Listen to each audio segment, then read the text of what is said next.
Optimismo el Zamboanga City Police Office que mediante que talipa siyempre na akasyete el syudad de Zamboanga que tiene alto total crime index que aparece na records del PNP National Headquarters.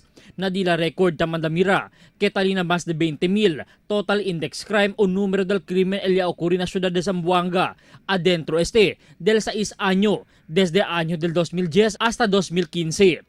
Bien alto el incidente na kaso del theft o rubada kaya alcanza na más de 8,000 kaso adentro lang del 6 años. Total de más de 800 también el caso del incidente del murder y homicide adentro del 6 año.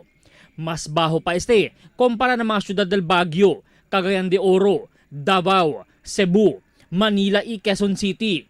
Asigun kon Police Superintendent Luisito Magnaye, kaya sila abaha mga numero, siendo seguiditos al dila mga kampanya kontra el kriminalidad. Actually, ito na comparative per year. But since maupo tayo rito, ang titingnan natin is from 2014-15 at saka ngayon. With this comparative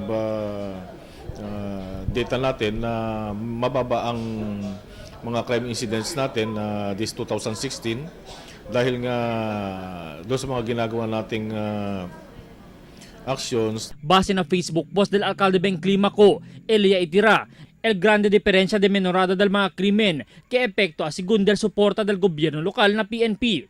Ahora asigun, ya dobla el suporta del gobierno lokal con el PNP na Zamboanga, que cerca ya alcanza na 600 milyon el valor del di la suporta. Yari itira el PNP, mayuriya asigun del mga krimen na syudad, tiene que hace na droga, que parte del sin descanso operasyon del di aton otoridad. Albert Luna, Dateline Zamboanga.